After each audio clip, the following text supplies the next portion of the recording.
You've seen the big plays. Jaron stepping to his right, looking, stopping, firing, end zone, touchdown! You've heard what the playmakers and coaches have had to say. Up press Graves, got it!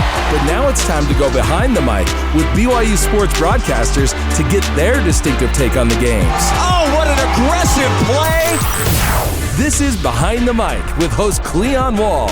We're here to bring you unique insights and stories from the BYU sports broadcasters who cover the Cougars and from the Cougars themselves. On this edition of Behind the Mic, we are turning the show over to Cougar basketball analyst Tyler Haws and Kevin Doc Woods. Woods is an athletic, mental health, and sports performance specialist at Utah Valley University and a former Wolverine basketball player. The two sat down to discuss several different aspects of athletes' mental health, including how Doc transitioned from playing basketball to helping athletes become resilient. So throughout my career, as far as collegiate on, I've had 7 surgeries. So the only healthy year I had was my freshman year. After that, that summer, ACL, it was every year I had a surgery or 2. And bouncing back from those was all mental, Doctors like, oh, you're good to go, PT, all right, you're ready. But if this isn't ready, so I learned how this can heal itself quick, but this actually doesn't heal itself as quick as I thought, because I was so timid coming back on the court about re-injury and stuff like that. But what really shed light on me focusing on going into mental health was really I peeled my last half of the season, 2012. That's why I was like, oh, I've been there forever, but 2012. Yeah. And the NCAA forced me to see a therapist. Oh, interesting. It was like he had too many surgeries. He has to see a therapist. Saw a therapist. Therapist was like, oh, I'm so unsure. This is more sports psych stuff. So they referred me to a sports psychologist. And the sports psychologist came up, talked to me, and he was just like, your ability to bounce back from all these injuries and where you come from and all these things, he was like, if you can replicate yourself in other people, you will have a long career. I didn't understand it at the time. That's deep. The more I looked into it, I was like, oh, I would love to do therapy because my degree was psychology. I would love to do therapy with athletes because I've done and suffered through so much stuff that I can hope to shed light on a lot of matters and help individuals kind of bounce back from injuries or failed expectations, all those type of things, that I kind of dealt with. So that's kind of what got me into the mental health side, yeah. That's awesome. It sounds like a crazy journey, right? Oh, yeah, insane. Yeah, so and you're not only working with basketball, you work with all sports at UVU. Yeah, all sports. Golf, soccer, volleyball, baseball, softball, all that stuff. As well as the non-traditional sports, so the rodeo, esports, lacrosse, cheer, dance, even the mascot. I kind of help out everywhere anyone needs me type of thing. Yeah, that's awesome. So I'm curious, do you see, I'm sure you see trends of, people that are mentally strong, people that need some work in that area. What type of trends do you see in young athletes? I would say those risk takers, the mental strong ones, I say that come from my programs, whichever team, the best of the best who are usually holding awards or getting all WAC or all American, all those things, they're risk takers, They're used to being uncomfortable. So they're mentally stronger than most because they failed more than most to bounce back and learn how to recover and all those things. Yeah. So when they're out there performing, they actually give a little bit more and they can actually endure a lot more stress than your average person who's scared of making mistakes. I don't want to turn the ball over and all these things. So I would say, they're just positive risk takers for sure. Yeah, so I can relate to that. You have to go through you have to play through the mistakes, right? You've got to get that experience to where you're playing loose and playing free, right? Oh yeah. It's hard to learn, right? Yeah. Especially if that's not your personality, right? Someone who's a go-getter or, taking chances. So the ability to learn that in however many sessions prior, as a freshman or even a senior, right? Yeah. getting them to at least have the willingness to try some things usually can wake up, like an awareness about myself or their self, I should say, where they can like take more risks, they can communicate more, they're just more outgoing even outside of sports. But yeah, I see a lot of different trends. And the ones who aren't, say, mentally as strong, it's just a different perspective, right? Their perspective is, I don't want to fail, right? No one wants to fail, but only those who have failed and bounced back understand the purpose of failure and how to learn from that, and then you can correct it and bounce back and become whatever it is that you're seeking to do. Yeah, I totally agree with that. I mean, you have to embrace failure. Failure is a part of winning, right? True. You gotta go through that. One thing that I notice, so like you, I got introduced to a sports psychologist early on in my college career, and I loved it. Like I felt like it took me to another level. And then I got back from my mission in 2012, and again, I met with Craig Manning, who was the head sports psychologist here, and felt like I started learning tools and learning more about myself that helped me become more emotionally aware. And I don't know, it felt like it took my game to another level. What types of tools and principles and things do you teach? Because I think there was a time when I thought, some guys just have it, but I learned that these things can be trained, these things can be learned. There's tools out there available. Like, tell me some of the things that you do in your work. I got a lot of random things I throw at the kids. One big one that I do with every team or individuals that come in is critique over criticism, right? When something happens, say a failed expectation, a turnover, or whatever it is, mistake, I teach them to critique it rather than criticize it.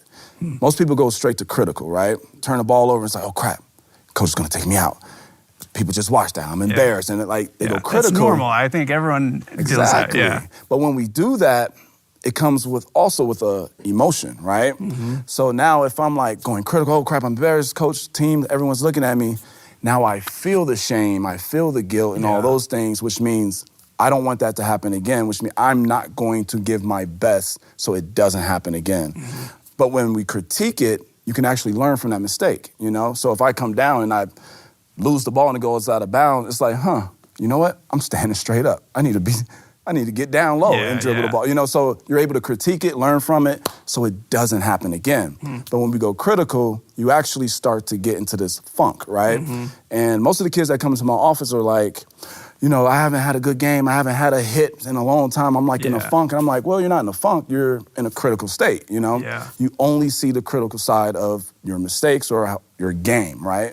Rather than critiquing, why is this happening to me? You only look at the other side of, well, why did that happen to me? I shouldn't have happened to me. It's a perfectionist mindset. So getting them out of the perfectionist mindset into more of a active learning process usually gets them more willing to make a mistake because they know they can learn from the mistake. So that's kind of my thing, critique over criticism. I love that. Love that. It's self-talk, right? Oh, for sure. Self-talk is everything, right?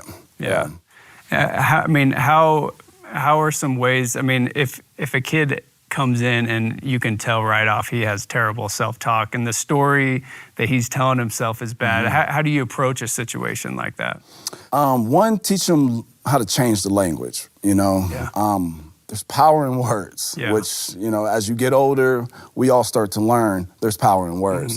So always tell them like, all right, you just said you suck. How many times did you hear that? Because you have to think about it first. You said it, and once you say it, you just heard it again. So it's 3 times effective hitting you versus just, you know what? I don't suck. I just made a mistake because of So teaching them how to change the language when things happen also holds that emotional state, So self-talk is very powerful. You can make yourself feel like crap, or you can make yourself feel awesome, But in that moment, that's the decision you have to make. But also, that's the level of awareness you have to have. So building an individual's awareness usually gets them to that point where they can choose the right language in that moment rather than, like I said, going critical. Yeah, for sure. I think, for me, A lot of times I would think I just have to be positive. I think that's a term that gets overused. Hey, just be positive, be positive. True. And life's not always positive, and there's tough things, right, that you have to go through. How much of it is just being real with yourself and, trying to take emotion out of it? I mean, is that something you talk about, taking emotion out of it, or is it embracing emotion? It's a little bit of both, right? Yeah. I teach them, are we making emotional decisions, right?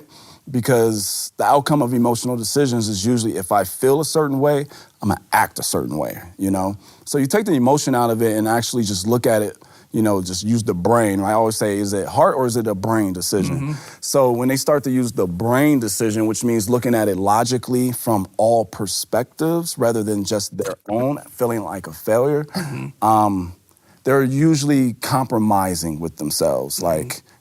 So I'm not a failure or I'm not whatever it is. It's I'm making these little mistakes, but these mistakes can be, gained as far as like knowledge or experience, and I can get better from these things. So there's a lot that goes into it, but building perspective is everything. And once you build a perspective, that's along with like self-concept.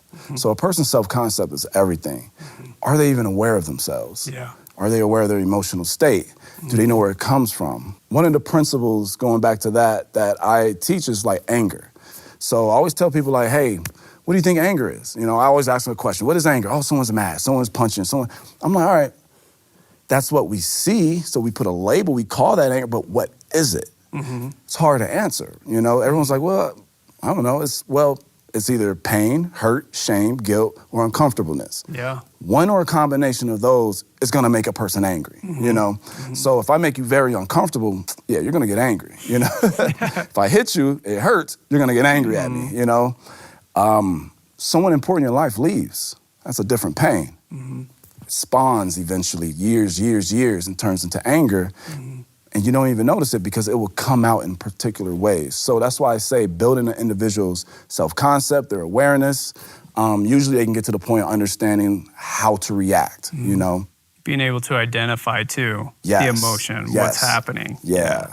And I try to, react versus response, right? Yeah. So I teach them to respond rather than react. React is emotional. Yeah. Responding to something, usually there's thought associated with it. So, that's kind of my thing when it comes to like anger or thoughts.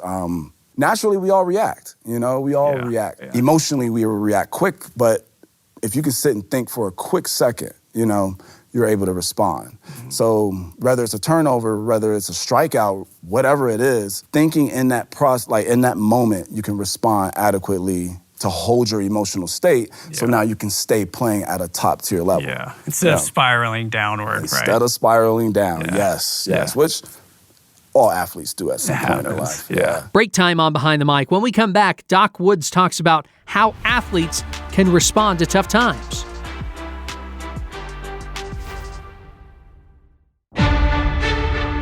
Welcome back to Behind the Mic. Let's continue our conversation on athletes' mental health with Tyler Haws and Kevin Doc Woods. Are there things you teach athletes to do being proactive? Like, maybe they're playing really well. Like, are there things that they can be proactive to be ready to respond the right way? I'm big on mantras, so it's like my mantra is Nike, because Nike is what?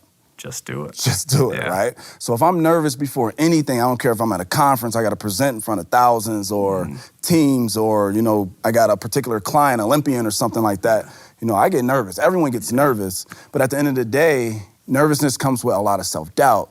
Now I'm like, oh crap, should I be doing this? Am I the one to even be talking? I mean, even this interview, who am I to be sitting here talking like this, But then at the end of the day, it's like, Nike. Just do it. Because once you hop in there, figure it out, So getting people to get into that mindset off a mantra. So I usually create their mantra off something that's meaningful for them. It could be a mascot, it could be a name or whatever it is. That's so they know to utilize that in a moment of doubt. they can come back to that. Yes, Yeah. it brings them, it's like a grounding technique almost. So that's something, certain things, so like if they mess up, instead of like getting ready to get frustrated and cuss themselves out or something like that, they have them pinch themselves, which is like, especially my golfers, Brings them back to reality. brings them back to the reality. present, right? Yes, so instead of like right before they pinch themselves, it's like, relax, so there's little things I'll give them, but it depends on the person, and the personality, because not everyone's willing to do kind of anything. So yeah, those are kind of some things I do to prepare them. There's bags of tools out there that anyone can use, but they have to be tailored to the individual. Yeah, I love that. Everybody's different. Everyone's going through something different, right? I feel like with a lot of athletes that I've talked to, they're either living too far in the future or in the past, right? And the best athletes, best people in life, they are able to live like right here and now and in the present. And it's hard to do, right? Because everybody has demons, everyone has mistakes and things that they hold on to. Is it meditation? Is it journaling? Like what types of things do you recommend people to do? I do a lot of that, like guided meditations. The journaling is very specific to whatever it is they're trying to accomplish, So, most therapists, go journal about your day or journal about your experience, all these things. I like to pinpoint like what happened, when did it happen, what triggered it, the emotional state you have. That way we can eventually see a pattern, Yeah. I just did this with someone today, actually, and I looked at their journal. I was like, why every Tuesday and Thursday you're just frustrated? At 1 o'clock, what's before 1 o'clock? And she's like, I got labs. I'm like, okay. So we can kind of pinpoint. Now, once I pinpoint, we can prepare before labs. Let's do these things to kind of ground you, keep you calm. That way you can go in there with less frustration or less doubt, and actually successfully do something under a calm state rather than just like going crazy in there. So journaling's good, meditation's great. The self-talk stuff is awesome, but ultimately it's just understanding an individual's perspective towards an experience. Yeah. I think once you, like for me, I mirror that to them, and when they'll say something, it's like, that kind of doesn't align with any of their core values, or things like that. So I kind of reflect it back to them and have them actually processing like, that doesn't make sense. Getting them to that aha moment or self, realization, that's ultimately like the goal, because once a person has that, now they understand they're in full control of how they feel. I can feel like crap right now, or, I can stay calm and feel like, a mistake is a mistake. I'm still the man, So that's what I try to do with the athletes, try to keep them in a state where nothing can kind of put them down, But going back to how you say there's mentally tough ones and there's the other ones, it's interesting because most of our top athletes are the ones that actually come in, And I present this in front of every team in the beginning of the season because I do like all the drug and alcohol stuff. So I present. You're saying they come in to get help, come in to meet with you. Yeah, so I'll tell them and it's just a basic training every team has to get. But during that, I tell them why the people only on the podium or the All-Americans they're the only ones that come in. Yeah. So they seek help. You see what I mean? They want to be better, and that's why they are usually the best, is because they don't care. I'll see the therapist. It all in. Yeah. And most people's like, I don't need to see the therapist. I just got to figure my game out, and then I can get better and all these things. So I try to normalize a lot of that with them throughout the years. Just, hey, come in, just come talk to me. Just holler at me, Or if I travel with a team, sitting on a plane, I might just talk to them for a little bit. But usually once I speak to them in a casual way, stuff comes out. It's like, can I come see you? Because I'm dealing with. Yeah. So I try to normalize a lot of those things. There's big stigmas with mental health. And I think the stigma stuff is kind of going away. I think the awareness, it works. Mental health awareness is actually out there. I think the other component missing is the acceptance part. I don't think a lot of people accept that there are a lot of mental health, issues and concerns, whether it's sports, business, anything, The acceptance part, I think we got to come to that point because the awareness is there, but everyone doesn't accept it. Yeah, that's powerful. Yeah, being vulnerable enough to open up and realize that there's a problem and that they can get better at it, right? Yeah. So Doc, coming from where you're from, Inglewood, Chicago, would you ever picture yourself being at UVU, meeting with all these athletes and doing the good that you're doing? And to be honest, no.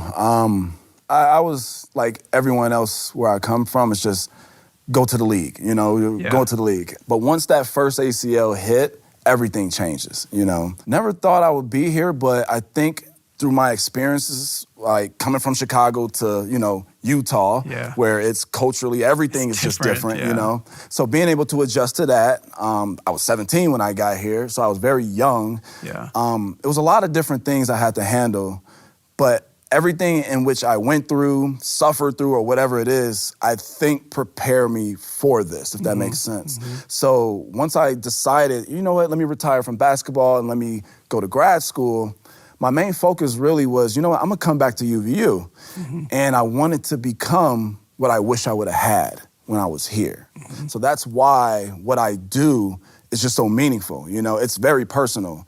No one really does what I do who is even a sports psych because it's like a concierge service, I'm on call, I show up at workouts, I'm at practice, I travel with each team. I try to make it as personal as possible with all the kids, and I don't care where we meet, If it's a one-on-one with a golfer, come on, let's go golf, Yeah, I just wanted to be what I wish I would have had. And it's just more even, than the mental health stuff. It's someone who can give some career perspective, because I had to overcome a lot of things. So I think my ability to share my personal experiences and disclose that in certain sessions actually gives motivation and help to a lot of the athletes, because it's like, oh crap, I didn't know you went through all that. I didn't know you came from, you've been there, you've been through it all. Exactly. So when I tell them, hey, you can work on these things and you can excel, I think they kind of like take it serious because it comes from someone like me.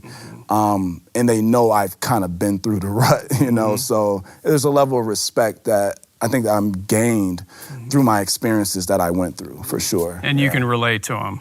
Yes, the relation is definitely that, So seeing someone not too far out of college, but, young, not really old and all that thing, it's just more relatable. But also I can speak their language, whatever it is, very well. So I don't come off as a therapist, So, Doc, how have your experiences in the mental health field, the people you work with, affected you in your work at home as a father to your daughters?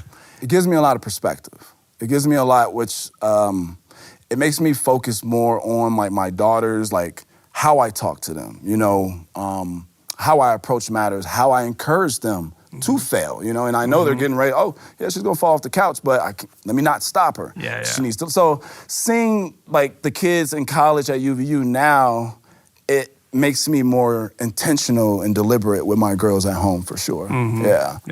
I totally agree. I mean, there's a lot of chaos at home, but being able to channel the energy in the right way, I'm sure you have a lot of experience and can relate to that. Yeah. So, I love them. And, the teams know my girls. I bring them everywhere. If I do a workshop presentation, most of the time I try to have one of my daughters there. Because I'm also want them to see, hey, it's okay to be in front of a lot of people. And so I'm like kind of showing leading by example, Yes, lead by example. That way they don't grow up kind of, shy or social anxiety or anything like that. It's like, hey, it's okay to be you and talk however you want to talk. It doesn't matter who's in the room, So I'm more intentional and deliberate, especially with the girls. I never thought I was gonna have girls, but once you have a girl, it changes you. You guys, any man, you have a daughter, it changes you. I mean, how many daughters do you have? So I have two. I have a 5-year-old Zion and I have a 1-year-old Jordan. Awesome. Yeah, so those are my girls. We had an oldest son. My firstborn was my boy who I had in grad school. But he had passed at like 4.5 months with a rare disease that we just couldn't, find out. But you learn a lot through loss, right? And that was like the day before I took my licensure exam. It was like the worst time possible. Yeah. But that was just another situation that if I didn't survive all the injuries and coming back, I don't know if I could have survived that, if that makes sense. So it's great how every scenario, everything that has happened in my life to this point, it does make me better in my role at UVU, for sure. Yeah, doesn't make it any easier, but you know how how to handle it some way. Yeah. And a lot of kids know my story, so when they deal with death and stuff and then they come to me and talk, it's like, oh, well, he's lost, all these things. So they feel more comfortable talking about those things, and I appreciate it as well, because holding on to some of that stuff, it's painful. It's very painful. Yeah. But then that turns into anger quick, So me being able to get through that was great, Is there a spiritual component to all of this? Oh, for sure. Mind, body, and soul. And one thing I teach the athletes is your being. I always talk about being. I'm big into Eastern, all that stuff. That's why I love meditation. I love mindfulness and all those things. And I use mindfulness in a way to build the spirit of the athlete, which is like, hey, have pride, have a certain sense of self, So building that self, which I like to refer as like the spirit of the individual, being able to move and be you and be comfortable in the skin and the body you are, there's for sure a spiritual component to this. And it's reflected in the stories that I'm getting out of the individuals, and I'm able to use their stories and build their character, And it doesn't matter how they identify as far as religious or spirituality, right? Because in my program, we had to learn about probably like 50 religions. So I love whoever comes, I don't care what they are. They can come in and then I can use what they grew up with to help guide them through our therapeutic process, for sure. Yeah. So, yeah. Is there an element of faith, too? I mean, I feel like in my mental health journey, so much of it has been about leaning into the unknown. And there's an element of just, you got to have faith, put in the work and believe that, things are going to work out. And you got to have faith in yourself, and that's, in the beginning, I talked about that positive risk taking, right? That's that's just faith, technically, Do you have enough faith in yourself to go and fail? Yeah. Do you have enough faith in yourself to actually succeed? It's funny how a lot of people are scared of success. I got a lot of good athletes who are scared of succeeding because what happens if I succeed? Now that's the expectation now. And now if that's expected of me, the pressure's on. But also, do you have faith? Like, just like me saying, Nike, let me just go out there and do it. I have faith in myself that I don't care what the situation is, I'm gonna just jump in, make it work, and learn as I go. So I teach that concept when it comes to faith, Yeah. Well, Doc, thanks so much for your time. Congrats on all you're doing a lot of good in the world. Thank you. I think mental health is something that affects everyone, right? Yeah. So great job. Keep up the good work and all you're doing, man. Appreciate that. Yeah, thank you. That's going to do it for Behind the Mic. Download all episodes from your favorite podcast provider or on the BYU Radio app. Behind the Mic is a production of BYU Radio.